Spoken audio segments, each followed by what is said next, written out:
자, 그러면 이제 군역제도하고 이제 군사 조직을 이제 할게요. 요 부분은 시험 문제 자주 나오는 부분이죠. 그래서 좀 정확히 기억할 필요가 있어요.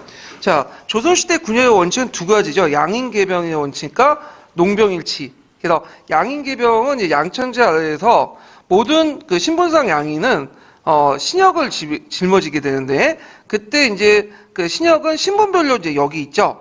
양역, 직역. 이렇게 있고, 양역의 대표적인 게 군역이에요. 그래서 그 모든 그 양인들은 어떻게 하든 보인이든 정병이든 가서 군역에 짊어지게 됐다.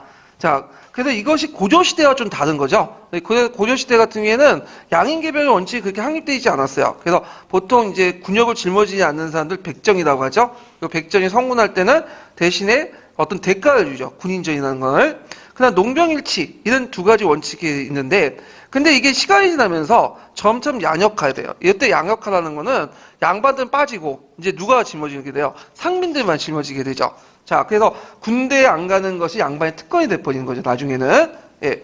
그래서 이런 내용들 좀 파악을 해두시고요. 그러면 군역의 변천 과정을 이제 볼게요. 이게 예전에 한번 2차 기출문제 나왔어요. 보호법의 그 방가로 뒤에 있는 거 좀 못하니까 좀 고치시고. 예. 그래서 봉적제, 그 다음에 보호법, 대립제, 방군수포제라는 이제 간행이 있다가 군적수포제, 군역법, 호포법 이렇게 바뀌죠. 그래서 이 하나하나가 다 중요해. 여기에서는. 그래서 이제 봉족제부터 이제 볼게요. 이 봉족제는 예전에 이제 그 객관식 기출 때 잠깐 언급됐던 제도인데 조선 초기 때 있었던 제도예요. 그래서 이 봉족제는 좀 알려면 그 당시 이제 그 내용을 이제 그 당시 상황이나 어떤 배경을 좀 알 필요가 있어요.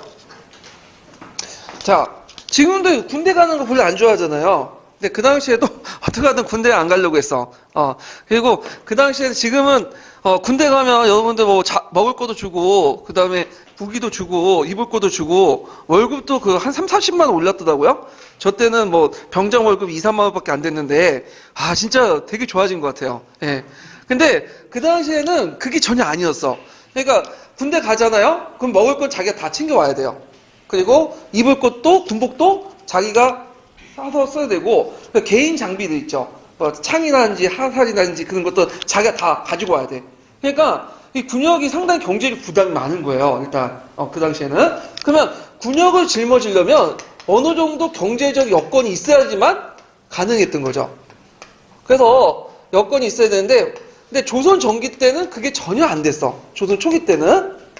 그래서 그 당시 15세기 때, 그러니까 조선이 막 건국하고 나서 양인계병을 하려니까 현실적으로 그게 안 된 거야. 이거 원칙인 것 뿐이지, 현실은 양인계병이 아니에요.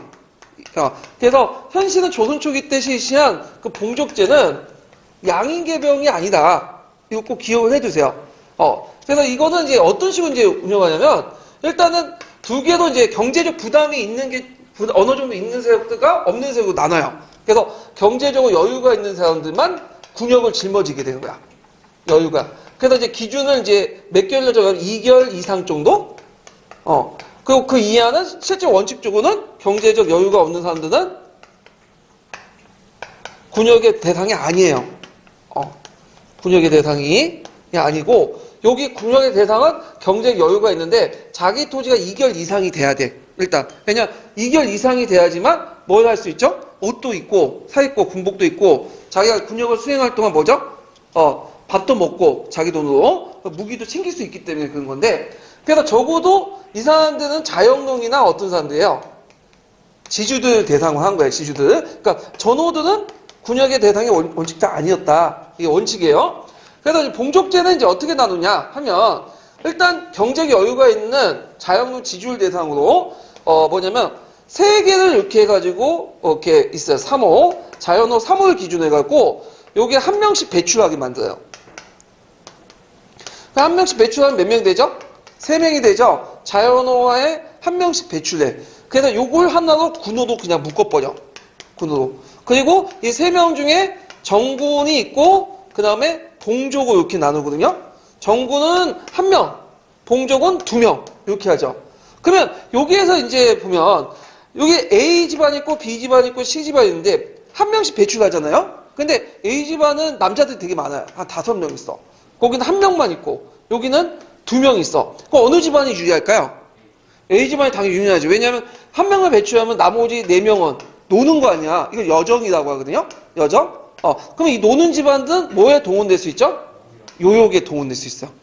그래서 이제 세 명을 기준으로 해서 군을 말하고. 근데 꼭 기준이 그 세 명은 아니에요. 지방마다 좀 달라요. 그렇지만 대개 세 명이에요. 예. 그래서 3인은 하나의 1호를 묶어서 군을 묶어서 한 명은 정군을 담당하고 한 명은 봉족 두 명을 이렇게 담당해요. 그래서 봉족은 정군에게 럼포 같은 것들 지급하는 거야. 경제를 보조해 주는 거죠. 예. 그러면 정군하고 이제 봉족을 나눌 때 정군은 어떤 사람들이냐면 되게 3결 이상.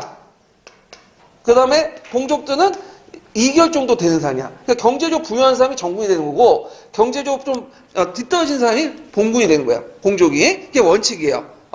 근데 우리나라 한국 사회에서는 원칙이 꼭 적용되지 않죠. 말로는 원칙이지만 실제로는 다 적용이 안 되잖아요. 이것도 마찬가지야. 왜냐하면 이제 정군은 3결 이상이기 때문에 되게 그 지역에 뭐예요?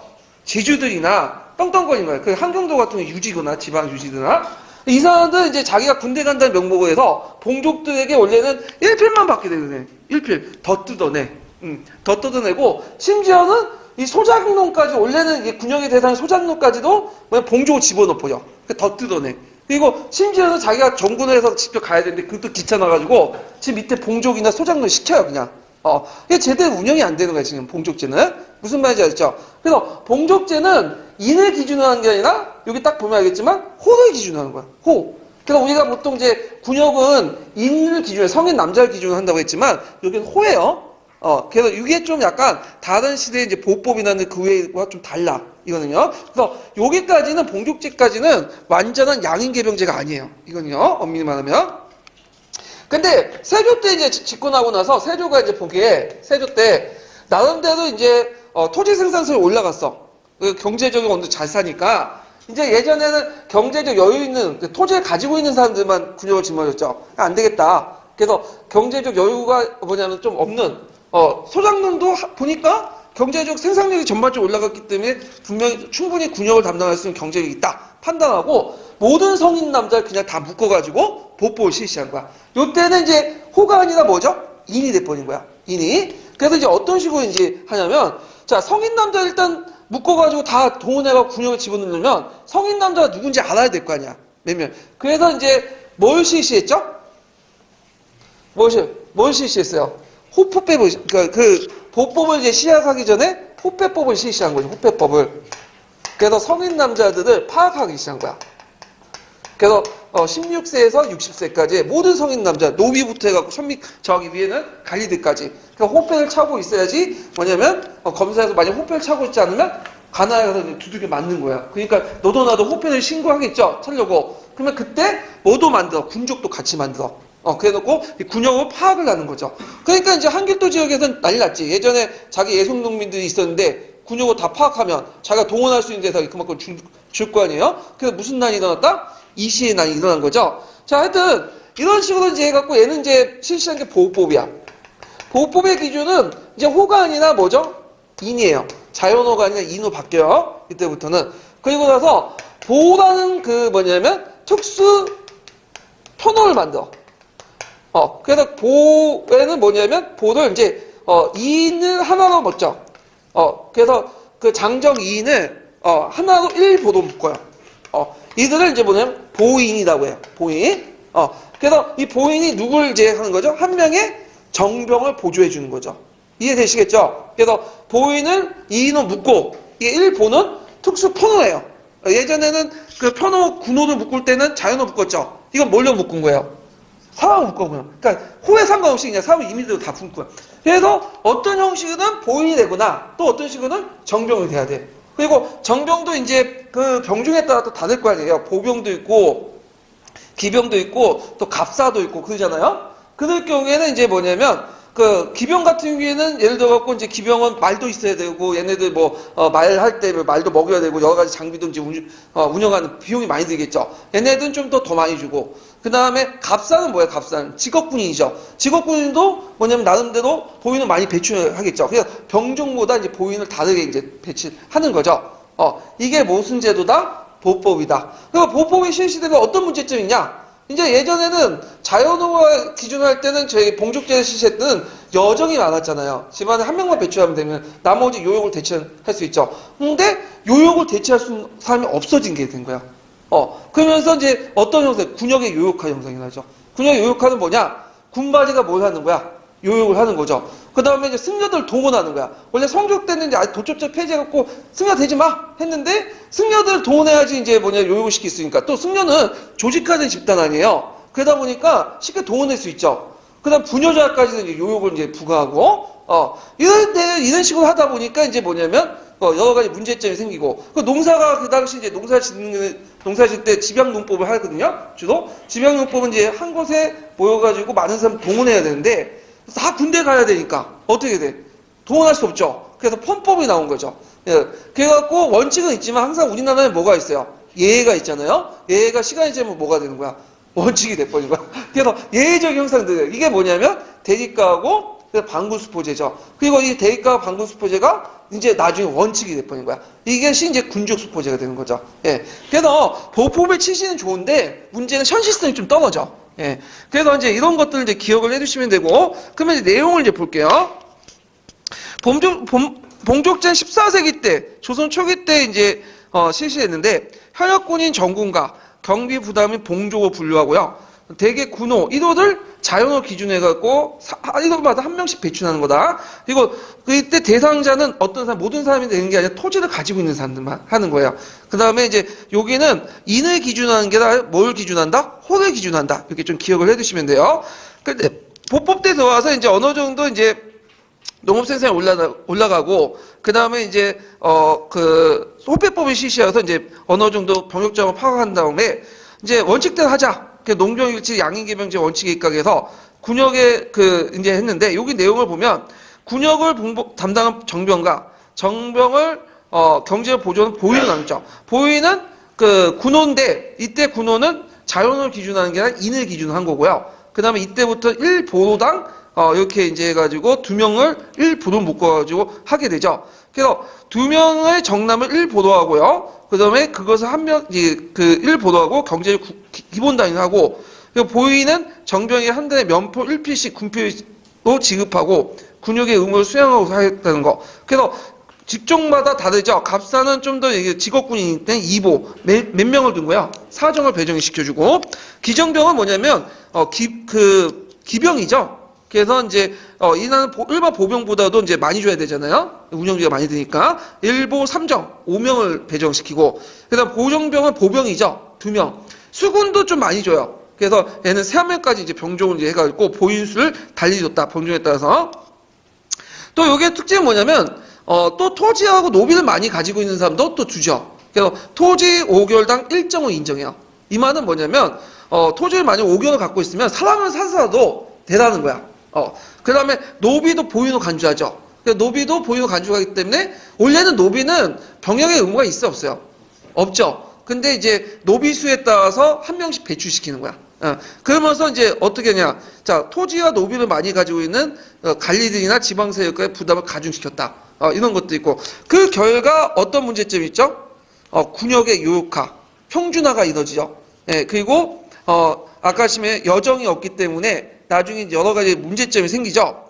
그래서 뭐가 등장한 거야? 대집제와 방군수포제가 등장한 거야. 그래서 대집자는 보유로 받은 포를 타협 고용하는, 처음에는 자발적이었지만 나중에 간에서 그게 이익이 되니까 그냥 억지로 시켜요. 그 다음에 방군수포는 많은 포를 먹는 대가에서 기행하는. 오히려 대입자 방군수포제가 일종의 뭐가 되는 거야? 편법이죠, 원래는. 이게 일종의 원칙이 돼버린 거지. 그래서 이걸 제도화시키겠다고 한 것이, 군족수포제죠. 예, 군족수포제. 그래갖고 이제 이 군족수포제의 내용을 이제 좀 기억을 해 두셔야 되는데. 자, 군족수포제의 내용을 보면, 1년에 2필씩 군포를 내게 하고, 이걸 통해서 이제 병역을 한 것처럼 이렇게 된 거죠. 그래서 이제 이 실시한 게 군복수포제인데, 문제는 이 군족수포제를 실시하면 당연히 이제 그걸 가지고 포를 받은 걸 가지고 병조에서 뭘 고용해야 되겠죠? 군인들 고용해야 되잖아. 군인들. 근데 실제로 군인들 고용하지 못해요. 대부분 지방 간층에 경비를 써버려. 중앙 간층에. 그래서 이제 문제점이 됐다. 그래서 이제 이 군족수포제는 의미는 양인계병제에서 뭘로 넘어가는 그 모병제로 넘어가는 가독이고 반상제를 강화시키는 원인이 되었다. 요건 좀 뒤에 이제 설명할 텐데 설명할게요. 이 부분은. 자, 하여튼 요 내용이 군족수포제는 기억을 해주시고요. 자, 제가 예전에 그 전 시간에 잠못 설명한 게 뭐냐면 반군수포제, 그러니까 군족수포제가 명종 때 실시한다고 잠못 말했어요. 중종 때예요. 좀 수정해 주시고 그 사조는 지금 뭐냐면 명종 때 그 중종 때 그 초창기 때 중종실록인데 초기 때 사조고 중종 찾아보니까 이게 그 군족수포제가 몇 년에 실시했냐면 중종 후반기 때 실시했어요. 그러니까 이제 아까 그 영절이 그 경주인역 나온 관련된 사조는 중종 초기 때 사조예요. 예, 그거 좀 아까 수정해서 좀 봐주세요. 자, 그러면 이 군족수포제하고 반상제 강화가 이제 무슨 내용이냐? 이걸 이제 좀 설명하려면 이제 중종 때 그 내용을 좀 설명할 필요가 있어. 중종 때 보면 양반들이 이제 이때부터 신분적으로 보장을 받게 돼요. 요걸 이제 좀 설명하는데. 이게 한국사 길잡이에 나오거든요. 양반은 예전에 어떤 사람이었어요? 고려시대 때. 양반이라는 말이 있었죠. 양반은 신분의 의미가 아니라, 원래는 양반이라는 사람은 신분의 의미가 아니에요. 이거는 동반과 서반의 합친말이 양반이죠. 그러니까 국가의 모든 직역을 짊어지는 사람은 원칙적으로 뭐가 되는 거야? 양반이 되는 거야, 양반. 그리고 이제 또 다른 말이 조선 때 사족이라는 말이 있어. 사족. 근데 사족은 원래 양반하고 다른 개념이에요. 이 사족은 뭐냐면, 요거는 이제 지방이나 중앙의 세력 어느 정도 위치에 있는 상인, 양인층을 사족이라고 했어요. 그래서 처음에는, 양천제가 실시했대. 양천제 관점에 보면 처음에는 뭐예요? 양인하고, 그 당시 천인하고 있었죠. 그래서 똑같은 양이었어. 조선 초기 때는. 근데 시간이 지나면서 15세기 좀 넘어가니까 상층 양인하고 하층 양인이 구별이 돼요. 그래서 상층 양인은 국가의 역을 직업 이제 국가의 관리가 되고 과거 시험을 보고 이들은 또 대규모 농장을 가지고 있죠. 경제적 풍요하고. 근데 하층 양인은 국가의 관리나 그 과거 시험도 못 보고 그다음 되게 소작인이고 이런 사람들이 많아요. 그래서 상층 양인과 하층 양이 그 분리가 되니까 이제 중종 때 들어가면 이걸 현실적으로 인정하자. 그래갖고 이들 이제 사족이라고 했거든요. 그래서 사족 재규정을 운동해요. 그래서 사족의 범위를 정해 국가가. 그래서 이제 어떻게 정하냐면 친가를 기준으로 해서 자기 몇 대까지 거기 3대까지. 그러니까 3대는 어디야? 나의 3대는 뭐죠? 아버지, 할아버지, 증조 할아버지까지. 증조나 그 다음에 이제 중조 할아버지나 그다음 외가에서는 할아버지. 여기까지는 뭐냐면 중조 할아버지나 외가의 할아버지 안에서 적어도 속가나 속가 대가에 합격한 사람, 관리를 어느 정도 훈관직을 한 사람들은 양반을 규정을 해요. 이해되시겠죠? 사족을 규정을 해요. 이게 사족 재규정 운동 그 법이거든요. 사족을 재규정하는 조치를 취하게 돼요. 이 사족 범위에 들어간 사람은 이제 꼭 뭐가 되는 거예요? 양반이 되는 거야. 그래서 중종 이후부터는 사족이 꼭 양반이 되는 거고, 양반이 문무간의 직역을 담당하는 사람이 아니라 이제 사족의 의미가 되면서 뭐가 돼? 지배층의 의미로 굳어지게 돼요. 그래서 사족 재규정을 하면서 이 사족의 범위를 정해줘. 국가가. 그러면서 이제 이 사족들에게 여러 가지 이제 특권하고 권리를 주죠. 자, 대표적인 특권이 나중에 문제 풀면서 얘기하지만 정가사변원을 면제해주죠. 이 정가사변은 뭐냐면 세종 때에 이제 보면 3인 전체가 실시하잖아요. 그래서 이제 북방의 한경도나 평양도 지역에 죄를 지는 사람들 억지로 이렇게 이동하는 이주하는 정책을 했는데 여기에서 할 때는 이 사족은 면제해줘요. 정가사변은. 예. 그 다음에 이제 있고 그다음 가벼운 면책권 있죠. 이런 것들은 이제 해주고 그 다음에 대신에 또 이들을 또 규제를 하죠. 규제 중에 이제 하나 뭐냐 사족 충군 정책이야. 그러니까 사족 충군 정책은 뭐냐? 이거는 뭐냐면 이제 사족들이 대개 보면 어떤 식으로 그 당시에 면역을 하냐면 군대 빠지냐면 향교 있죠. 향교 교생으로 들어가서 뭐냐면 빠지게 돼. 그러니까 거기 공부는 안 해도 일단은 군적을 빠지기 위해서 뭐냐면 여기 등록을 해요. 그럼 교생은 이제 직역이기 때문에 뭐예요? 빠지는 거죠. 자, 그런데 이제 여기에서 한교에서도 시험을 봐. 시험을 보고 맨날 떨어지거나 지금도 그렇지만 뭐 무단 결과하고 땡땡이 치는 애들이 그 당시에도 있었어. 그러니까 그 당시에 이제 뭐냐면 이때 그렇게 한교에서 시험에 떨어지거나 아니면 무당 땡땡이로 장 가는 애들을 뭐냐면 이 애들은 사족이지만 뭐죠? 군대에 편입을 시켜. 그래서 보인이나 정교를 담당하게 돼요. 그래서 이제 이 사례를 보는 게 이순신도 보는데 이순신은 원래 이제 양반 출신이거든요. 근데 이 사람이 이제 한교 그 문과 시험 보느라고 한교에 잘 입교를 안 했나 봐요. 그래서 보인으로 편제된 그 내용이 있어. 관리가 되기 전에. 예. 그런데 이제 이 사족 충군 정책이 언제 폐지됐냐? 인조 때 폐지돼버려. 인조 때. 그러니까 인조 때 폐지돼서 이제 뭐냐면 사족들은 뭘로? 그 뭐냐면 이제 그 사족들은 이제 갑자기 그 사족들은 이제 뭘로 편입되죠? 갑자기 기억이 안 나는데. 무슨 호로 편제되는지? 맞아. 유학호. 유학호 편제를 해가지고, 유학호에 들어가면 어떻게 돼요? 이제는 군역은 면제. 한교에 뭐 입학하거나 공부할 필요 없이 그냥 뭐죠? 면제야. 유학호 자동으로 편입돼서. 무슨 말인지 알겠죠? 그래서 요때 사족은 자기 아버지와 할아버지, 증조할아버지와 그 다음에 외 할아버지가 뭐죠? 적어도 양반인 사람. 그러니까 속가나 대가에 합격해서 갈린 사람이 사족이 되는 거죠? 이해되시겠죠? 그래서 이제 그 뭐냐면 나중에 그 양반들이 어떻게 하든 과거 시험을 보려고 했던 게 뭐냐면 속가도 합격한 게 뭐냐면 자기가 이 지역사회에서 여러 가지 특권을 누리려고 군역을 면제받으려면 적어도 뭐는 합격해야 돼요? 자기 증조할아버지 안에서는 속가 정도 합격해야지 양반 인정받기 때문에 그 양반 인정받아야지만 유학교로 편입되고 그러면서 군역에 면제받는 거죠. 이해되시겠죠? 예. 자, 그래서 이제 요거는 뒤에 얘기예요. 군적 수포제가 실시할 때 인조 때가 아직 군적 수포제 실시할 때잖아요. 그래서 사군 충군 정책이 폐지되면서 양반 제도가 이제 제도적으로 확립됐대. 이 시기가 언제냐? 군적 수포제 시기예요. 이해되겠죠? 자, 그래서 이제 군적 수포제 요거 좀 기억을 해주시면 되고요. 자, 그래서 이제 임진왜란은 때마치 요때 터진 거야. 그러니까 양인개병제에서 이 군적 수포제에 넘어갈 때 원래 군적 수포제는 군인을 고용을 했는데 고용을 안 했죠. 간청을 이제 경비를 했잖아요. 그때 이제 거의 병력 자원이 없을 때 때마치 뭐가 터진 거야? 임진왜란 터진 거야. 그러면서 이제 뭐냐면 이 당시 임진왜란 때 정규군이 별로 없다 보니까 의병이나 이런 사람들이 많이 활동하잖아요. 이런 것들은 이제 기억을 해두시면 돼요.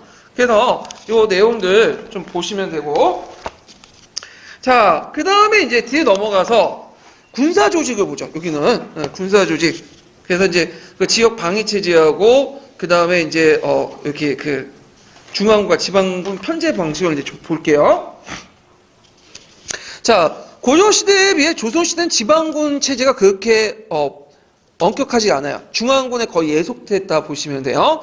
그 다음에 이제, 되게 중앙군이 지방 방위를 담당을 했어요.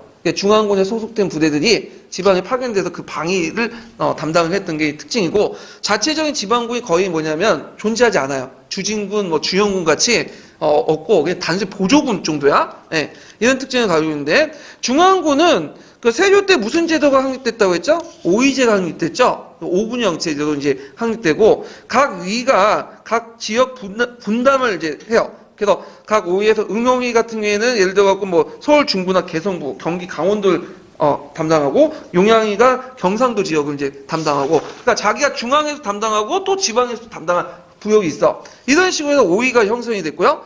그 다음에 이제 왕실의 치위부대가 있어. 내상청이 돼갖고 내금이, 우림이, 경사복 이런 사람도 있고, 갑사라는 게 있죠. 갑사는 직업군인이야. 이 사람들이 존재하고 있었다. 그래서 이제 이런 사람들이 있고, 그 다음에 이제 방위 체제의 변천 과정을 볼게요. 요거는 이제 적이 추월 때 어떤 식으로 이제 할 것이냐. 근데 북방에 익군과 남방에 영진군이 있었다. 이렇게 이제 보시면 되는데, 북방의 익군은 뭐냐면 이제 북방의 익군은 군익도 체제 아시죠? 예. 군익도 체제에서 이제 나왔던 건데, 이 군익도는 이제 뭐냐면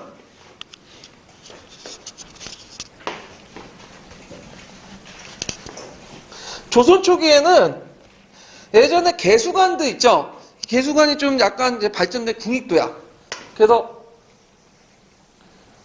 되게 이제 북방에서 적이 많이 쳐들어오잖아요. 그러니까 여기는 되게 촘촘하게 정리돼 있어. 그래갖고 어떻게 되냐면 이렇게 이제 구역을 나눠요. 구역을 나눠가지고 여기에서 이제 여기가 군익도에서 상, 중, 하로 나눠. 그래서 요게 세 부분으로 또 나눠가지고 이게 방비하고 여기도 세 부분 나눠갖고 방비하고 이게 촘촘히 이렇게 체제가 궁익도 체제야. 예. 그래서 궁익도에 그 궁익도에 상중하로 나눠가지고 서로 간에 이렇게 촘촘히 방어 체제를 하는 거야. 그래서 만약에 저기처럼 요 궁익도 안에서 뭐냐면 병력을 직결시킨 다음에 싸우는 거죠. 예. 근데 이제 남방은 좀 달라. 남방은 좀 띄엄띄엄해. 그래서 주로 이제 남방은 누가 쳐들어와요? 외구가 쳐들어오죠. 해안가를 중심으로 하잖아. 그래서 해안가에 영과 진을 설치해요. 군사 기질 말고 그 영과 진을 거기 편제된 군인들을 뭐라고 영진군이라고 해요. 영진군. 그러다 보니까 이 중간에 비죠. 이렇게 비잖아. 그러면 요건 누가 담당하냐면 내륙 지역은 잡색군이 담당. 잡색군은 이제 병역에 의무가 없는 노비들이라든지 항리들이라든지 뭐 전직 관리들이라든지 이런 사람들 구성이 되는 거야. 그러면 이런 거보다는 이제 요 두 가지 이제 이원적으로 운영됐던 것이 조선 초기 때 군대 제도예요. 근데 이제 문제는 이게 이 영진군 체제가 문제가 있다. 너무 방비가 허술하다는 거죠. 그래가지고 안 되겠다. 세조 때 이 궁익도 체제를 뭐냐면 이 남방까지 확대시켜요. 그리고 진간 체제도 이 궁익도 체제를 바탕으로 한 거예요. 궁익도 체제. 그래서 지역마다 촘촘히 방어 체제 만들어가지고 적을 자전자수하는 그런 체제가 무슨 체제다? 진간 체제다. 그 다음에 재승 방나 체제 넘어가고요. 그럼 시험 문제 많이 나오는 거는 어떤 책이 있어요? 진간 체제하고 재승 방나 체제겠죠? 그래서 진간 체제와 이제 재승 방나 체제를 중심으로 이제 볼게요. 자, 진간 체제는 이제 뭐냐? 자, 거기에 이제 제가 적어놨는데, 주요한 지역을 중심으로 좌익, 우익, 이 궁익도 체제에서 전국 행정단의 읍을 중심으로 한 거야. 이제 읍을 이제 각각의 행정구역을 이제 중심해서 군사 조직단인 진을 편제하고 그 크기에 따라 주진, 거진, 제진을 나눠요. 요때 이제 읍은 지금 그 읍을 중심으로 해갖고 있는데 읍이 이제 통치하는 곳이 어디냐면 되게 부사나 목사급 있죠. 그래서 부사나 목사는 주로 읍성에 달아요. 읍성. 그 지역에 큰 도시들 있죠. 그 읍성이 뭐가 되면 거진이 되는 거야. 그리고 그 밑에 이제 여러 이제 군현들 있죠. 조그만 군현들이 제진이 되는 거죠. 그러면 전쟁이 나면 만약에 적이 쳐들어왔잖아요. 그 지역에. 그러면 제진에 있는 수령들이 어디에 모이겠어? 거진, 부사와 목사가 있는 읍성에 모이겠죠. 그래서 거기에서 자전자수하는 거야. 예. 그리고 이제 거기에 이제 주진은 이 거진들 묶어 있는 전라 자수형, 우수형 이렇게 이제 몇 개씩 묶어 있는 걸 이제 뭐냐면 제진이라고 하고요. 이해되시겠죠? 자, 그래갖고 그 당시에는 이제 그 세조 때는 진간 체제의 특징은 읍성을 중심으로 해갖고 방어 체제가 형성됐다. 그래서 예전에는 전쟁이 나면 고려 시대까지만 해도 됐죠? 산성을 갔죠. 근데 이제 산성을 가는 게 아니라 이제 읍성이 돼갖고 이제 뭐냐면 자기 살고 있는 주거지를 다 보호할 수 있는 성체제에 들어가서 싸우는 거예요. 근데 그게 가능했던 게 뭐냐면 이 당시엔 전쟁 기간이 아니었어. 오랫동안 평화 기간이었거든요. 가끔씩 이제 뭐냐면 저쪽 북방이나 남방에서만 일이 터졌지 전혀 터지지 않았어. 그러니까 사람들이 이제 뭐냐면 좀 해이해지죠. 그러니까 이제 산성 체제보다는 그냥 자기 지역에서 읍성 체제 하자. 그래서 읍성 체제 바뀌게 된 거야. 그래서 고려 시대와 달리 조선은 읍성 체제였다. 여기 좀 기억을 해두시면 돼요. 자, 그래서 이제 9년 단위의 방위 체제와 자전자수하는 독립적인 군사 거점에 따라서 주로 이제 읍성, 거진이 있는 읍성을 중심으로 해서 했고, 도의 평성은 이제 각 도에 한 개, 세 개 병영과 수영이 설치됐는데, 요때는 이제 보통 그 병영과 수영 체제가 형성된 건 제진이죠. 여러 읍성 체제를 묶어갖고 이제 병영하고 수영을 만들었다.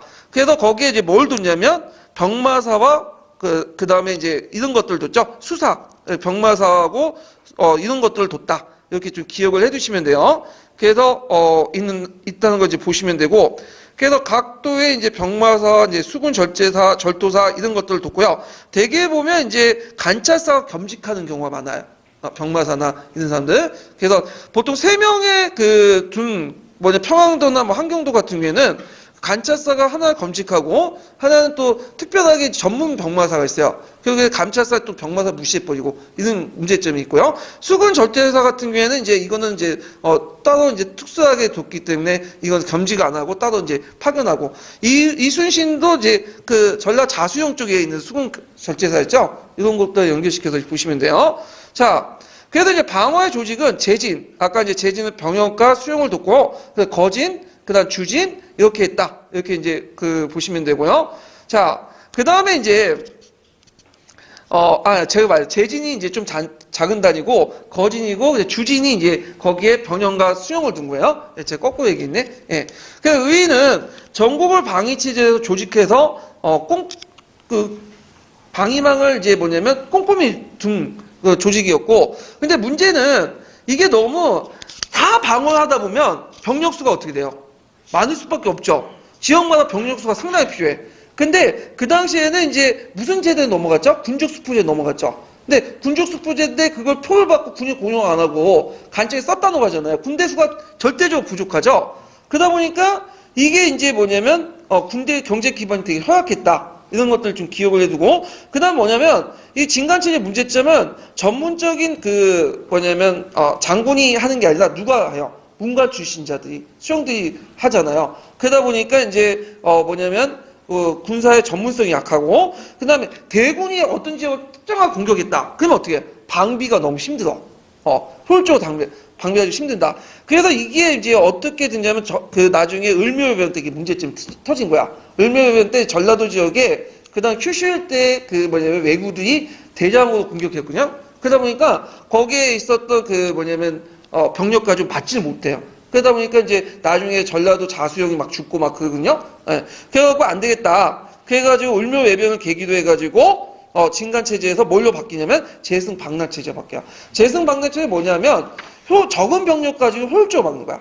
되게 이제 보면 그 당시에는 이제 북쪽에 주 여진족이 쳐들어오고 그 다음에 남쪽에 누가 쳐들어요? 왜구들이 오잖아요. 근데 얘네들이 꼭 보면 한 곳에 꼭 공격할 때만 공격해. 다른 데를 안 치고 자기가 이제 중요한 알고 있는 루트만 가지고 공격하거든요. 그러니까 가 맞는 보다는 뭐죠? 그들 오는 루트만 딱 지키면 되잖아. 그래서 적은 병력을 한 곳에 집중해갖고 대군을 홀쭉으로 더 박을 수 있죠. 그래서 이제 재승방락체제가 바뀌게 되죠.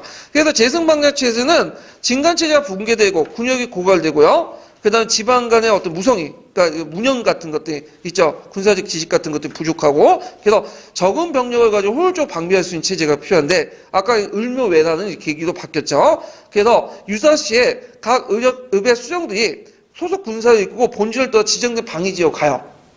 그러면, 누굴 기다리면 서울의 경장을 기다려. 서울대 경장이라는 거는 이제 서울에 파견된 그 장군을 얘기하는 거죠. 그러면 그 경장의 지휘하에 싸우는 거야. 그러면서 이제 한 것이 재승방락체인데, 문제는 재승방락은 한 곳에 집중됐기 때문에 만약에 한 곳에 딱 여기 딱 뚫리면 어떻게 돼? 후방에 병력이 없는 거야. 그래서 이게 이제 나중에 어떤 문제점은 임진왜란 때 그 당시 신립장군이 거기 탕금대에서 배수진을 치고 싸웠잖아. 그래서 신립장군은 이제 경관이고 그 지역의 병력도 다 동원해갖고 배수를 치고 싸웠는데 졌잖아, 탕금대에서. 그러니까 후방에 병력이 없는 거죠. 그러니까 서울이 쉽게 협력하는 그런 문제점이 일어났다. 그러니까 외단족에 다시 지역 방위체제의 진간체제 복귀했다. 이렇게 보시면 될 것 같아요. 그 다음에 잡세군 아카시면 이제 전직 관료, 서리, 향리, 교생, 노비 이렇게 구성됐고, 그래서 군역을 짊어지지 않는 사람은 다 잡세군으로 편입됐어요. 그래서 예전에 한번 시험문이 나왔죠. 노비가 들어갈 수 있는 군대 명칭 써라. 잡세군하고 조선 후기에 뭐예요? 소고군. 이거 쓰시면 되겠죠. 자, 그래서 이제 이런 내용들 기억을 해두시면 될 것 같아요. 그럼 서브노트에서 이제 군역과 관련된 내용을 좀 더 자세히 살펴볼게요. 137페이지 펴보세요.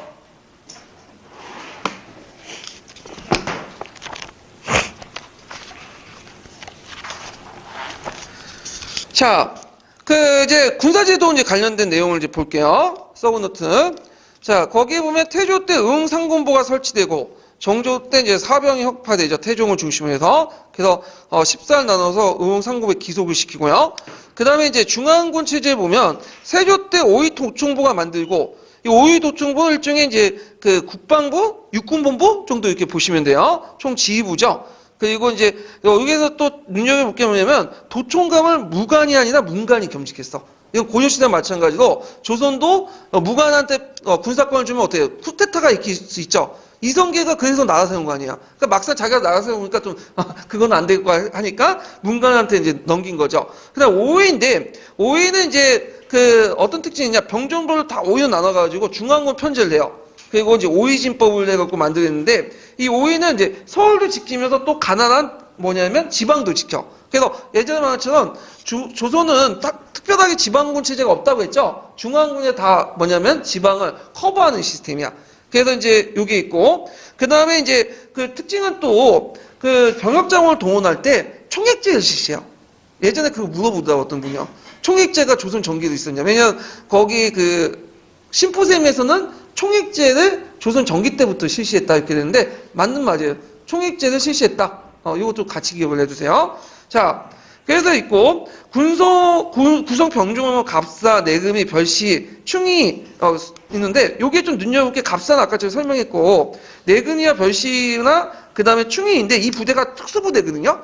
내금이하고 별시, 충이는 위자가 들어간 부대라는 뜻이고 요 부대가 왜 특수한 부대냐면 여기 충이하고 이제 내금이 여기에 근무한 부대는 저기 뭐 일반 평민대 아니에요. 양반이에요, 양반. 그러니까 양반들도 양인으로서 뭐예요? 군역의 의무를 짊어지게 되죠. 그래서 얘네들 군역을 짊어지기 위해서 충이나 내금이 편제되어 있는데 얘네들은 근무 여건이 좀 뭐냐면 한가롭고 그다음에 여기에 들어가면 어떤 혜택이냐면 나중에 풍간적으로 들어갈 수 있는 혜택도 줘요.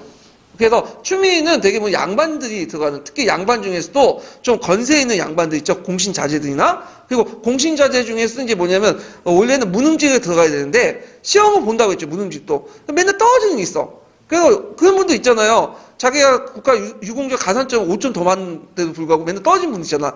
능력과 자질이 확실히 떨어진 애들이 이제 차선책으로 들어간 것이 충이나 내금이 이런 돼요. 그래서 거기에 일단 들어가서 몇 년 동안 근무한 다음에 뭐냐면 지방 수정관직으로 이렇게 임명한 자제예요. 그래서 여기는 지위가 딱 한정돼 있어요.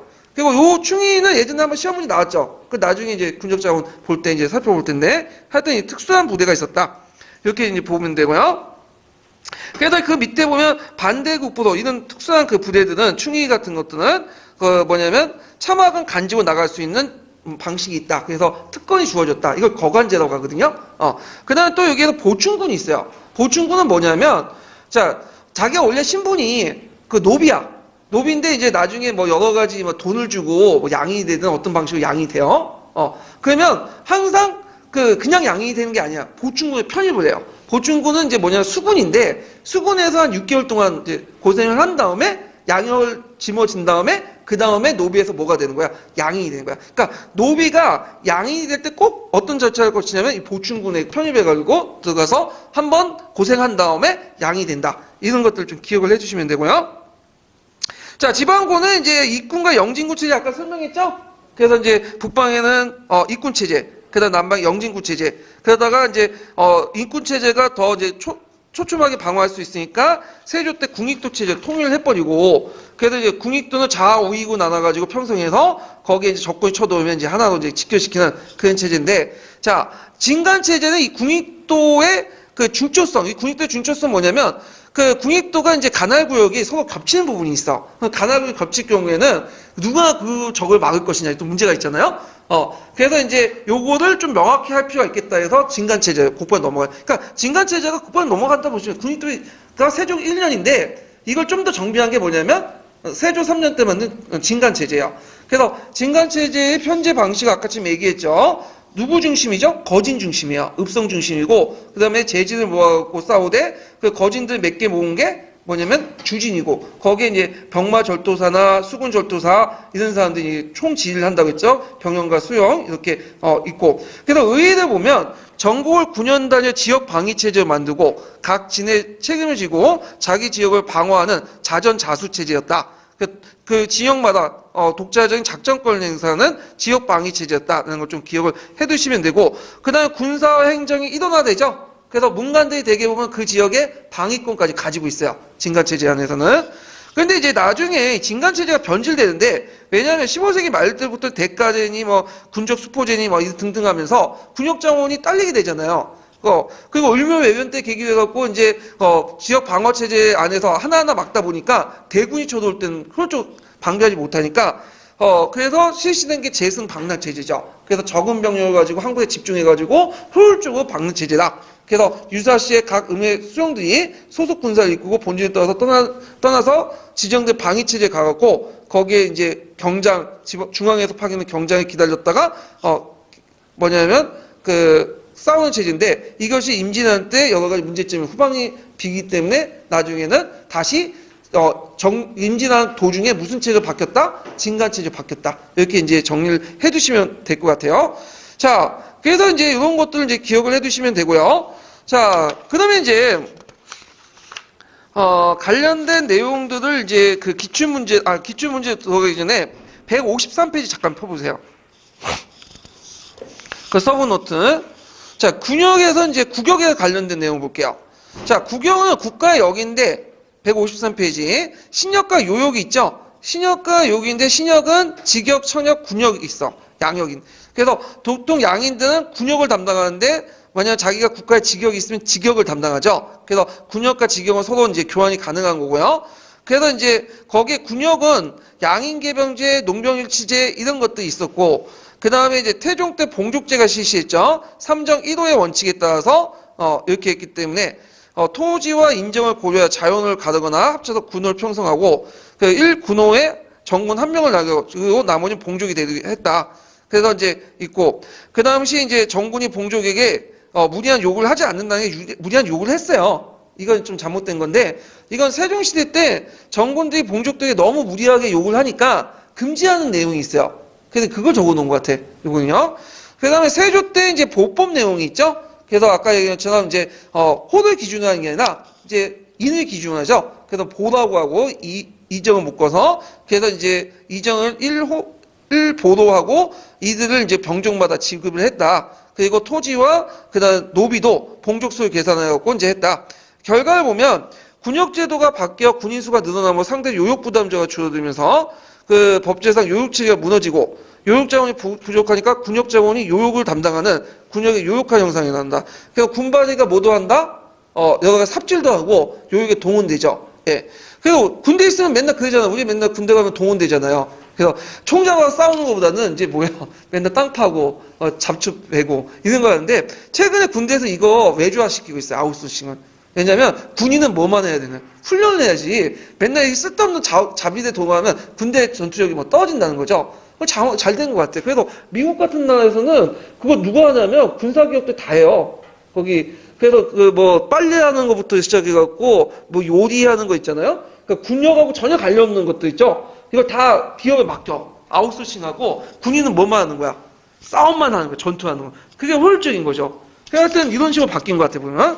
자, 그다음 농민들 이중부자로 군역에 기피하고자 하여 이들 군제 문란이 야기됐고 자연을 무시한 인위적 편제이기 때문에 정병이 보인에게 무리하게 요구하면 보인이 유망사태에 초래했다. 이거는 좀 약간 어떻게 되는지 모르겠지만 정병이 보인에게 무리한 요구를 함으로써 보인의 유망사태 이거는 아닌 것 같아요. 이거는 거기 앞에 봉족제 관련된 내용을 기준으로 낸 거예요. 그래서 디귿의 봉족제 문제점이 뭐냐면 정병이 보인에게 무리한 요구를 한 거거든요. 되게 정병은 그 지역의 토호세력들이기 때문에 뭐냐면 그 당시 보인에게 무리한 요구를 했고 이것 때문에 이제 세종 때 이거에 대해 금지하는 법령들이 나와요. 예. 그래서 요거는 좀 잘못 정리한 것 같아요.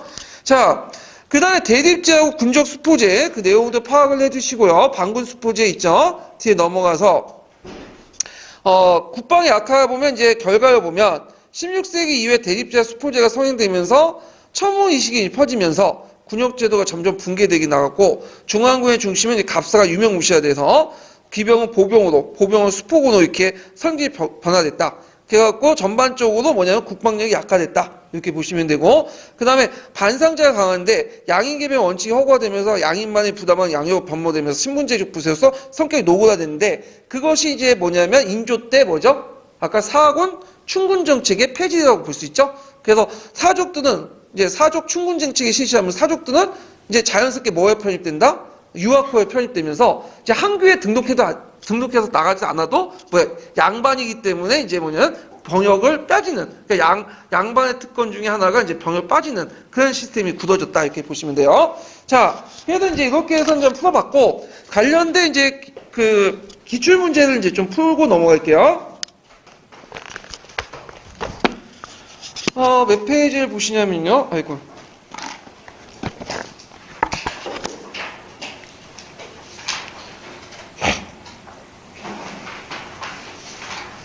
자, 72페이지 펴보세요. 72페이지.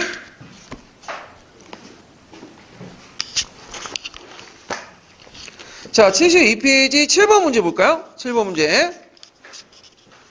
자, 조선전개 군사제도에 관한 설명을 옳은 것은 이렇게 있는데 자 정남 3명이 일본을 구성하여 정권을 돕는 방식으로 정비됐다. 요거 잘못하면 틀릴 수 있어. 왜냐면 보라는 명칭은 언제부터 등장하죠? 이건 보법 때예요. 보법 때. 예. 그러니까 보는 그 양인 2명을 성인 남자 2명을 한 보로 묶는 거죠. 군호로. 보는 그 뭐냐면 보법 때니까 틀린 거고. 그다음에 2번을 보면 진간체제는 을묘외변 이후에 재승방례체제로 바뀌었다. 예, 맞죠? 예, 을묘외변 이후에 재승장례체제로 바뀌었다. 이제 보시면 될 것 같고요. 그다음에 3번은 수건은 진간체제를 갖추지 아니죠? 진간체제를 갖춰져 있어요. 그래가지고 이제 그 수건절도사를 뒀죠. 수영을. 그래서 그 재진, 거진, 주진한다는 주진에 수영절도사를 뒀잖아요.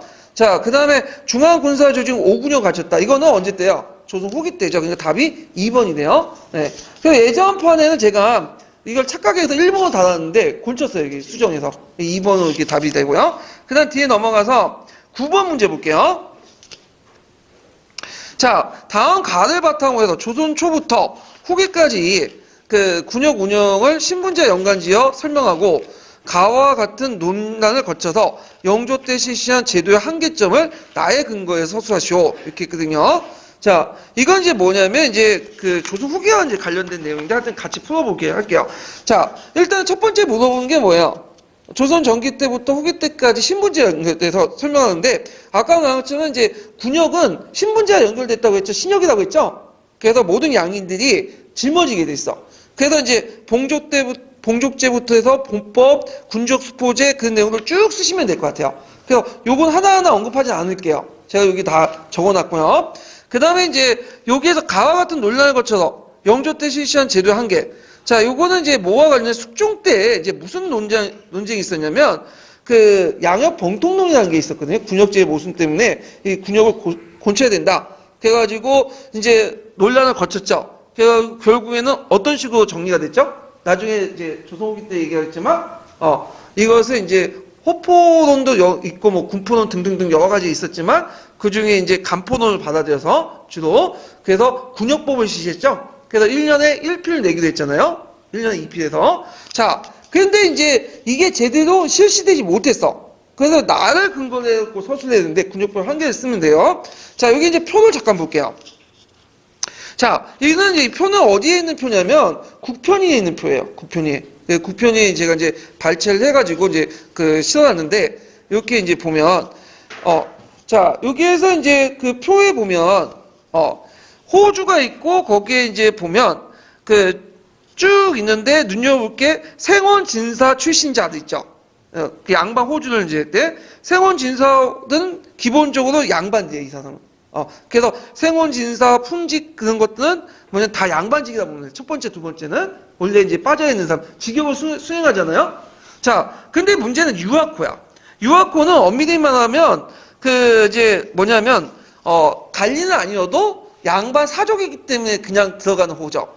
그래서 예전에 인조 때 뭐가 실시했다고 했어요? 사족 충군 정책이 폐지되면서 무조건 유학호에 들어가면 어떻게 돼요?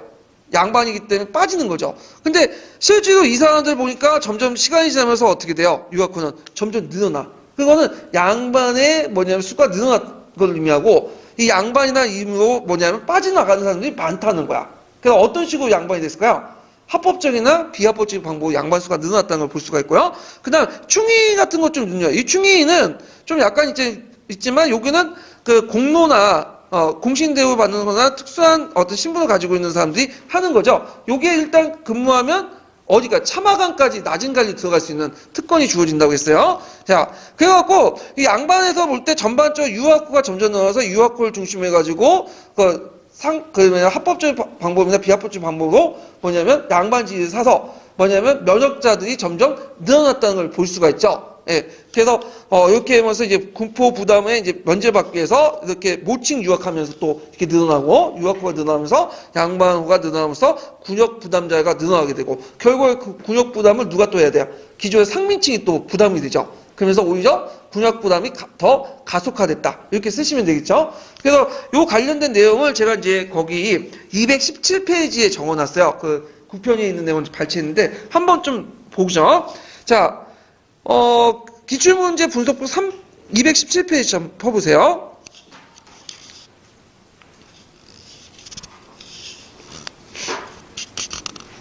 줄친 부분만 제가 한번 읽어볼게요. 예. 장정상에는 일반적 군역을 면제받아야 하고 선후세대 간의 양반 신분을 세습 이동해야 하며 양반 상호간의 신분 내혼이 이루어지는 등 조건을 갖췄을 때 양반 직역이라 할 수 있다.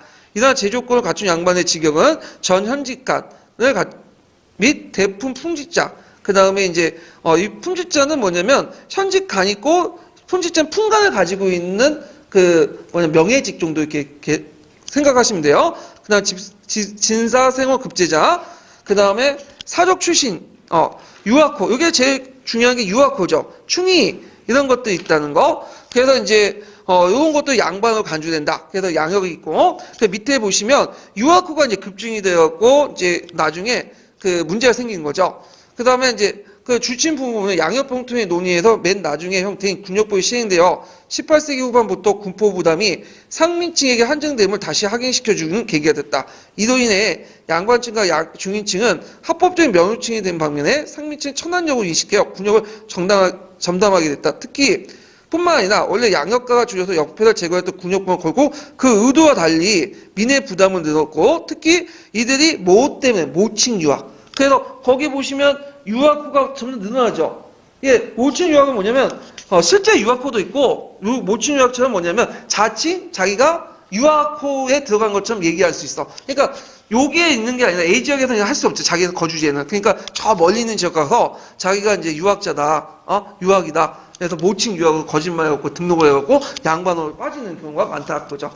지금은 그렇게 안 되죠. 왜? 전산 시스템이 되게 발달되면 안 되는데 그 당시에 그렇게 됐어. 그게.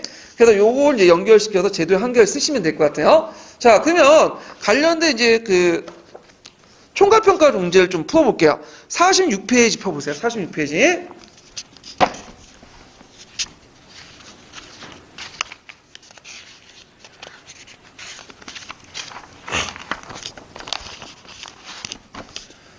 자, 46페이지, 4번 문제 볼까요? 4번 문제.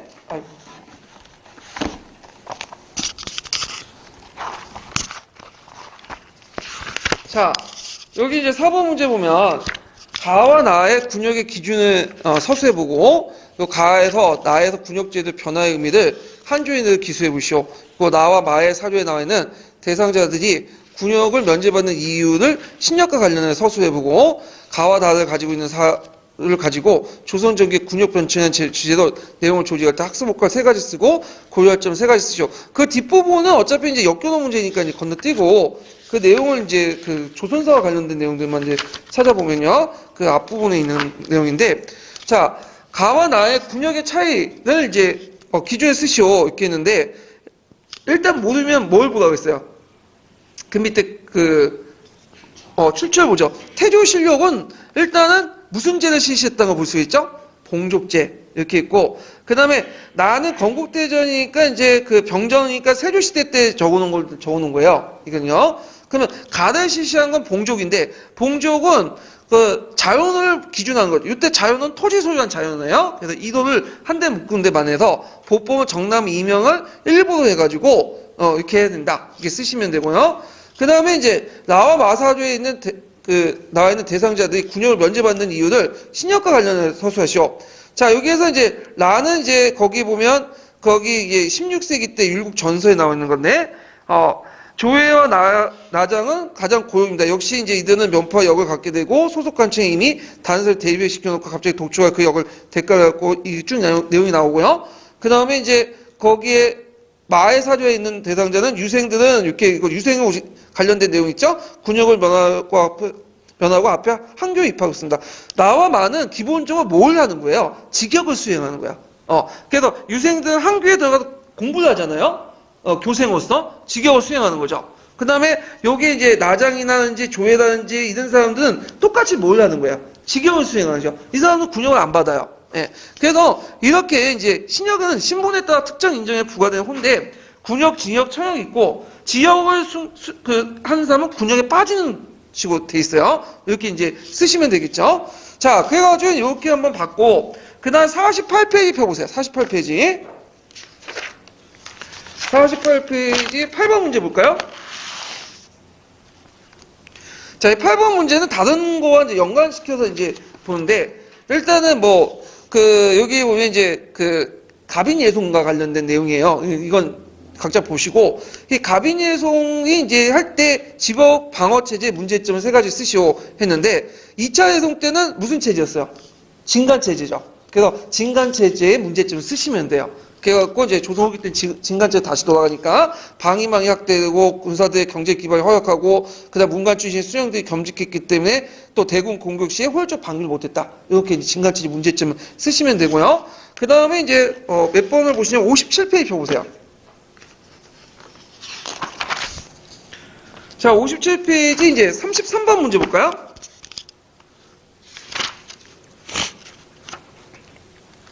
자. 다음 기획의 한 개의 진간단의 편성 내용을 기술해보고 이때 적이 쳐들어올 때 주요 방어가 어디에서 이루어진지 말해보시오. 그리고 가의 실질적인 뭐냐면 재정적 배경을 서술해보시오. 자, 진간체제에서 편성 기준은 아까 했지만 어디다 거진이 냈죠. 거진. 예, 그 거진을 중심으로 주변 여러 재진들이 모여가지고 하나의 진간을 편성하죠. 예, 그리고 주요 방어지는 거진의 중심지가 어디에 있어요? 읍성 방어죠. 산성이 아니라 이제는 읍성 중심으로 바뀌었고요. 그 다음에 이제 요때 이제 쭉 내용이 있고, 여기에서 이제 병사 수사를 소속시켜 이름을 하기에 가라고 한다. 이렇게 했는데, 요게 이제 가는 이제 뭐냐면, 가의 재정적 배경은 이제 뭐냐면, 반군수포제예요. 그래서 이제 반군수포제에서 뭐냐면, 군사적 어떤 동원 능력이 무능하기 때문에 이렇게 쓰시면 될 것 같아요. 그래서, 요런 것들. 그래서 진간체제의 문제점을 쓰면 그 당시 반군 수포제, 군적 수포제가 실시되면서 실제로 여기에서 거둔 표를 뭐 했다? 제대로 군대를 쓰는 게 아니라, 고용하는 데 쓰는 게 아니라, 뭐죠? 지방 경청이나 경비나 중앙간청에 경비를 썼기 때문에 문제점이 생긴 거죠. 예. 그래서 이제 이게 제대로 정착된 것이 언제냐면, 조선 후기 때 넘어가는 거야. 가도기 시기에 있었던 시기죠. 그래서, 양인 개병제에서 그 당시 뒤에 조선 후기 때 실질적인 모병제 넘어가는 가도기에 있었던 시기의 문제점이라는 걸 좀 기억을 해두시면 되고요. 그 다음 48페이지 펴볼까요?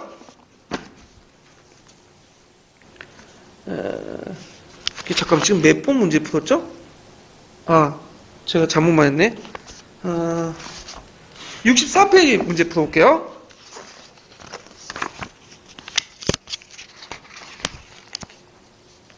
64페이지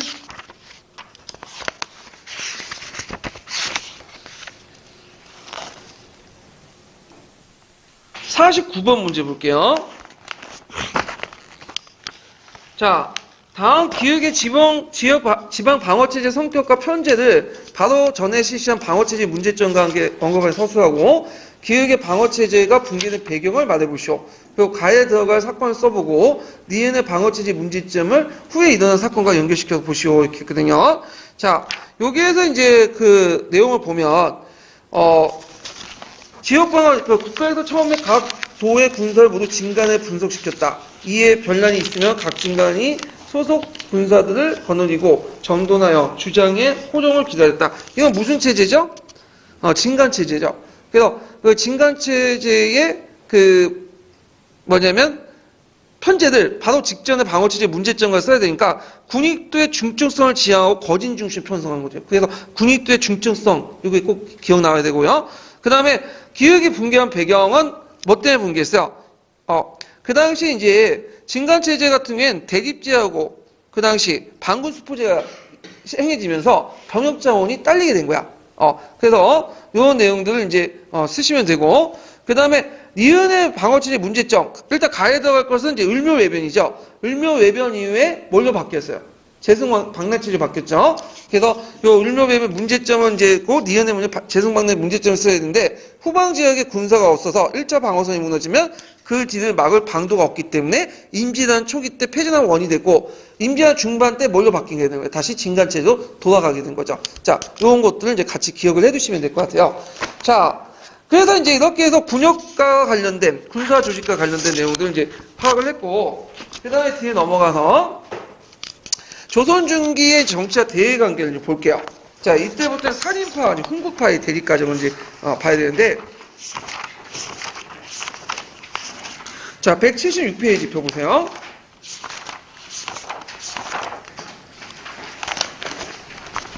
자, 교과서 관점에 따르면 이제 신진사대부는 나중에 혁명파하고 온건파로 분리해 나가죠.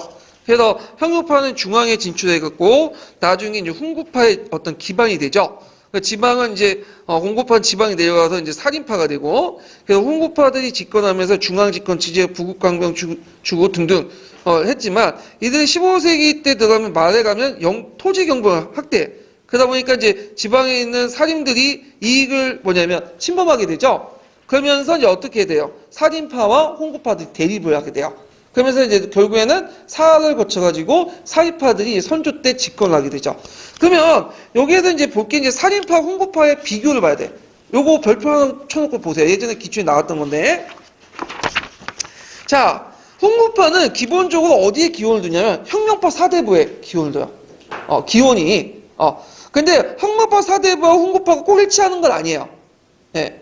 그래서 이제 보통 여기는 간악파와 같이 돼 있지만 실제로 이들은 간악파가 홍구파 사대부고요. 뒤를 이은 게 홍구파라고 보시면 돼요. 자, 그래서 이들은 이제 조선 개창을 주도했고요. 중앙집권, 부국강병을 추구했고 패도 정치를 인정했고요.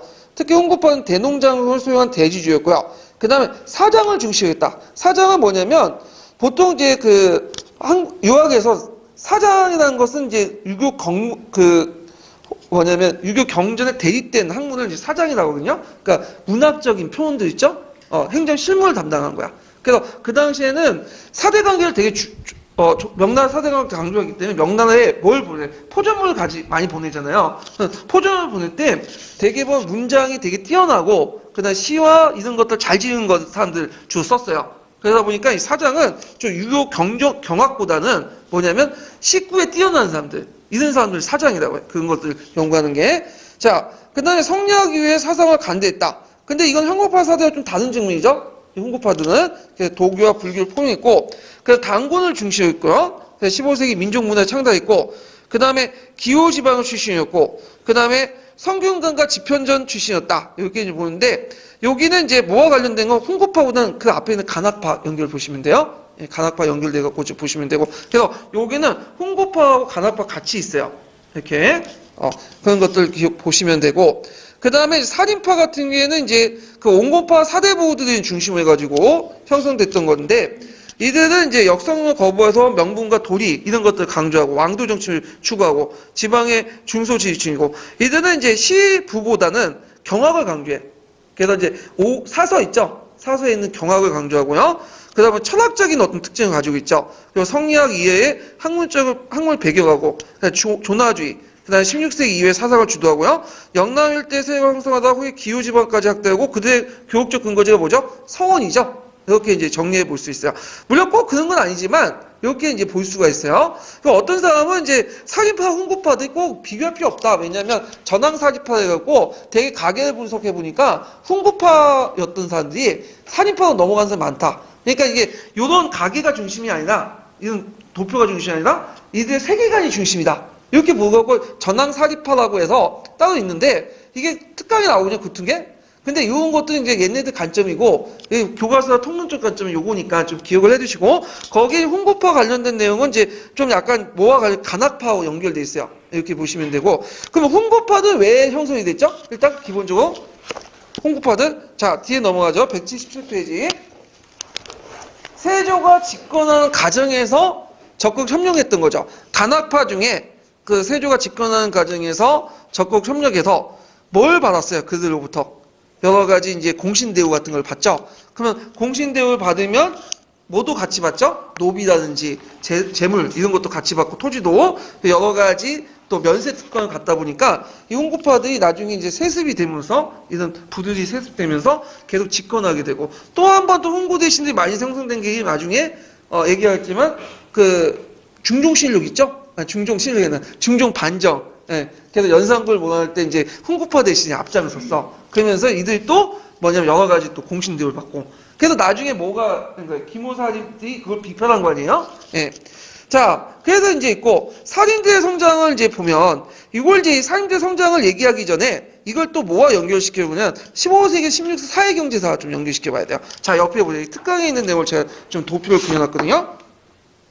자, 이 내용은 이제 사회경제사적인 어떤 관점에서 접근한 살인의 등장과 사화를 적은데 사회경제적 그는 뭐냐 하면요. 예전에도 제가 역교론 할 때 좀 설명했지만 보통 우리가 분당 정치론 아시죠? 분당 정치론을 나중에 좀 5단계로 나눠요. 조선 정치사를 나눌 때. 그래서 이제 살인의 성장기를 이제 얘기할 때, 성장 시기를 얘기할 때, 뭐와 연결시키냐면, 정치적 형상뿐만 아니라 거기에 사회 경제적 형상을 같이 설명해. 그래서 사회 경제적 흐름들이 변화해서 뭘 영향을 줬다? 정치에 영향을 줬다는 거야. 그래서 이제 이 분당 조치는 단순히 정치적 형상만 설명하는 게 아니라 그 밑에는 뭐와 연결시켜서 설명하냐면 사회 경제적 성장과 변화와 연결시켜갖고 정치적 형상을 얘기를 해요. 그래서 요 도표를 만든 것이 사회 경제사적인 측면에서 분당 정치는 이제 배경을 얘기하는 건데, 자, 한번 내용을 보면요. 자, 농업 생산이 증가됐죠. 고려 말부터 해서 조선 전기까지 연작상경, 수리시설, 시비법, 강남호법 같은 농업 생산이 증가되면서 잉여가 발생되고, 그래서 이제 기록에 보면 15세기 말기에 그 전라도 지역에서 장시가 발달돼요. 그리고 16세기엔 전국적인 유통망이 형성이 되죠. 장시가 서로 연결되면서. 그러면서 이제 명나라 간의 대무역, 사무역이 있고, 그래서 이제 이때 국내나 은나라 간의 명나라 간의 어떤 대무역을 통해서 은과 면포가 그다음 결제 수단으로 사용되기 시작하죠. 그러다 보니까 견세가 된 홍보 세력들 욕구, 경제 욕구를 자극시킨 거야. 그래서 15세기 들어가면 이들이 직접 이제 식리 활동을 해요. 그래가지고 토지를 직접 하고 농장 확대하죠.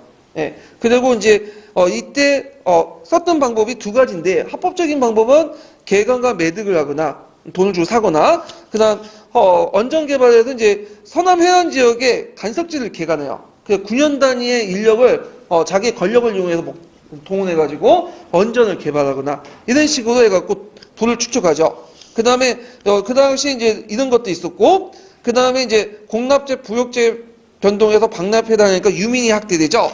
자, 이러니까 이제 이거에 대해서 이제 그 살인들, 지방 살인들이 가만히 있으면 안 되겠죠. 그래서 사대부 계층들의 그 대항과 정계 지추는 그래서 유민 확대와 살인 세력의 사대부가 아니라 살인 계층의 대항과 정계 지추의 하면이죠. 그래서 살인 세력은 농촌사에서 항약 보공 운동, 그다음 유황석 복립 운동, 서원 건립 운동 하고요. 중앙에서 어디에 진출하죠? 성종 때부터 3, 4에 진출하죠. 그러면서 이제 성종 사후에 사가 포면화되면서 그 훈구파와 대립을 하게 되잖아요. 결국에 선조 때는 집권하게 되죠. 그래서 이게 살인파의 성장 과정이 단순히 정치적 변화가 아니라 뭐와 연결돼서 사회경제적 변화와 연결돼서 설명을 하는 것이 뭐냐면 이 분당 정치론의 주요 내용이에요. 예. 그래서 이런 내용들 좀 기억을 해주시고 이런 관점들이 교과서에 있어요. 교과서 통론에 있는 내용이죠. 그래서 이제 다시 이제 정리해 보면 자 살인들은 그 당시 항사회, 항약, 항음주대를 널리 보급시키려고 했고, 그 다음 사창제 실시, 그 다음 유황소 복립운동을 통해서 서원 건립 통해서 한총사회를 구축했고요. 그 다음 이들은 15세기 말에 사회경제 변동에 직면해요. 보를 개발하고 보급해도 했다. 그래서 제지지주로서 지위를 상승하려고 했죠. 그래서 앞에 이제 홍구파들은 이제 뭐냐면 9년 단위 인력을 동원해서 언전을 개발하는 데 대항해서 보를 개발했다. 이 보는 뭐냐면 예전엔 재원이라 해갖고 강상류에 만들어진 큰 댐이 있었거든요. 저수지가. 근데 그거는 많은 인력을 동원하기 때문에 힘들고 보는 하주에 조그만 댐을 말해요. 그래서 보가 많이 개발되면서 수리시설 많아지고 나중에 뭐가 가능해요? 이항법이 일반화되는 어떤 배경이 되죠. 그래서 이 살인들은 그 이항법 같은 강남노법을 널리 보급하려고 해요. 우리나라가 이제 강남노법에 이제 맞진 않는데, 그건 뭐냐, 강남노법을 널리 보급함으로써 이걸 통해서 뭐냐면 자기의 영향력을 한쪽에서 확대시키려고 했죠. 예, 이런 거와 연결시켜서 보시면 돼요. 그 다음에 중앙에 진출해서 3, 4일부터 언론, 문필 기관의 간직을 통해 정계에 진출해서 훈신과 척신기관의 비리를 비판하면서 활동을 했고, 그 과정에서 뭐가 발생했다?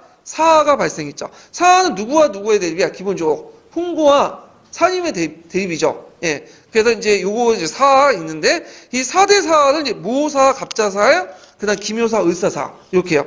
자, 그래서 이거는 사하 관련된 내용은 시험 문제 안 나왔지만 한번 나올 때가 됐어. 이게 왜냐하면 한국사 능력이라든지 그다음에 수능에 자주 나오는 부분이거든요. 이 부분이. 자, 그러면 이제 그 사하 부분을 이제 볼게요. 사하, 무호사, 갑자사, 그다음에 기묘사, 을사사. 그 중에 시험 문제 나온 게 있나? 아, 하나 나왔네요. 가만히 기묘사와 그래서 기묘살인과 관련된 조광조 개혁 정치와 관련돼서 잠깐 언급된 것 같아요, 예전에.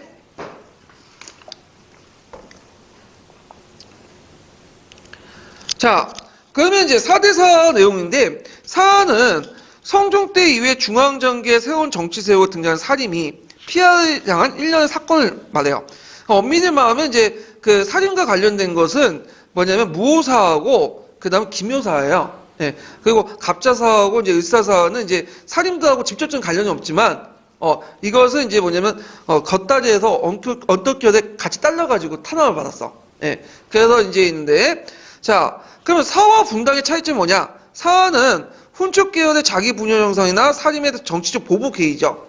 살인하고 훈축의 싸움 또는 훈축 중에서도 외적 가문 있죠. 특히 을사사 같은 게 대표적인 게 대운하고 수련이 싸우잖아요. 물론 거기에 이제 살인들이 끼어가지고 같이 이제 할일 있지만 이런 것들인데 이에 반해 분당은 이제 나중에 선조 때 그 살인세기 정권을 장악하면서 이들끼리 싸움이야. 그래서 좀 달라. 그래서 사화와 분당은 좀 다르고요. 그래서 첫 번째 이제 그 사화가 무호사죠. 무호사는 언제 일어났어요? 연산군 때 일어났죠. 네. 이 무호사는 왜 일어났냐면 그 당시 이제 그 성종 때 살인들이 언간직에 많이 진출했죠. 3사로. 그래서 성종 때는 이 3사 내용을 보면 사료에 보면 그 성종을 비판하는 내용들이 되게 많아요. 3사들이. 그래서 이게 왕한테 도저히 할 수 없는 얘기까지 해요. 예. 그런데 이제 이런 분위기에서 그 연산군이 딱 즉위한 거야. 선종은 인자하고 또 유교적 학식이 많다 보니까 그냥 다 받아들였잖아요. 좀 화도 내고 그랬지만. 근데 연산군은 그걸 도저히 받아들일 수가 없는 거야. 감히 어떻게 신하들이 날 비판하냐. 그래서 이 얘는 뭘 주냐면 능욕을 강조해. 자기 뭐 조금만 비판하자. 능상을 강조해. 그러면 그 왕을 무시했다는 거죠. 이 피해의식이 좀 있어갖고, 만약 자기한테 좋은 애 중에 뭔가 조금이라도 비판하면, 너 능상이지 하면서 날 무시했지 하면서 뭐야? 다 죽여버린 거야. 자, 그래서 그걸 이제 마련한 그 기하가 되면 무호사인데 이게 뭐냐면, 그 당시 살인 원간세력들이 막 좀 그 당시 그 당시 성종 때 분위기에 휩쓸려갖고, 그 당시 이제 연산군을 비판하니까, 한번 이제 그 연산군이 한번 얘네들을 노렸어. 언제 한번 손을 봐주겠다고. 때마치 무슨 사건이 터졌냐면 조의제문은 이제 그 관련된 사건들이 터진 거죠. 자, 이 조의제문 사건이 왜 터졌냐면 그 당시에 이제 성종실록을 이제 편찬하는 과정에서 이제 터졌는데 이 성종실록에서 이제 그때 편찬하는 과정에서 김종직의 그 제자였던 김일손이 이제 성종실록에 참여를 하고 있었어요. 근데 이제 제가 이름은 까먹었지만 어떤 사람이 와가지고 이제 그 김일성에게 자신이 예전에 나쁜 일을 했던 것들을 좀 삭제해달라고 요구했어. 근데 김일성이 너 하면서 거절했거든요. 그러니까 그 사람이 열받아갖고 유자강한테 간 거야. 그러니까 유자강이 이 말 듣고 이참에 한번 이 김종진 무리들을 한번 손을 봐줘야 되겠다. 그러면서 이 사초 내용 중에 뭘 가지고 왔냐면 조의제문을 딱 가져와갖고 그걸 누구한테 보여줬냐면 그 당시 이제 연산군한테 보여줬어요. 근데 연산군이 무식해서 그거 안 와. 근데 누가 하면 유자군이 조의제문 이제 이런 식으로 해석한 거야. 조의제문은 뭐냐면 그 의제를 초나라 해왕이 의제를 뭐냐면 추모한다. 이런 것들이 이제 조의제문인데 이게 왜 했었냐면 예전에 김종직이 어느 날 이제 여행을 가다가 어떤 이제 그 잠을 잤는데 눈에 누가 나오냐면 의제가 나와. 의제가 나오면서 막 울면서 한탄하는 거야. 깨어나오니까 좀 이상하거든. 의제는 언제 사람이에요? 그 당시 이제 그 진나라가 망할 때 말기에 초나라에서 그 당시 초나라 왕손이 의제를 받들고 항우와 유방이 일어났거든요. 예. 근데 이제 항우가 힘이 커지니까 의제가 필요 없으니까 의제를 이제 뭐냐면 강을 배에 태우고 나서 침몰시켜서 죽여버려요. 근데 이걸 이제 나오는데 여기에서 자기가 이제 나는 지금 조선에 있는 사람이고 이 사람은 한나라당 초기 때 사람인데 갑자기 눈앞에 나타난 이유가 뭐냐? 그래서 이거는 의제가 너무 억울하게 죽었기 때문에 나한테 나타난 거 아니냐? 그래서 그거에 대해서 뭐냐면 재문을 올린 거야. 의제의 명복을 빈다라는 의미로 재문을 올렸는데 이걸 이제 김일성이 그걸 가지고 이제 실어 놓은 거예요. 그 성종실록에다가. 그러니까 이제 이걸 이제 알려준 거죠. 왜 실어놨냐? 요때 의제는 누굴 의미하는 거냐? 이거는 단종을 의미하는 거다. 그 다음에 그 의제를 죽인 그 당시 항원 누굴 의미하는 거냐? 이거는 세조를 의미한 거다. 그러니까 세조가 그 당시 단종을 죽인 것을 운유적으로 표현한 거다. 이런 식으로 이제 해석을 해주는 거야. 그러니까 그때 이 말들은 이제 연산군이 열이 받는 거지. 왜냐하면 누구예요?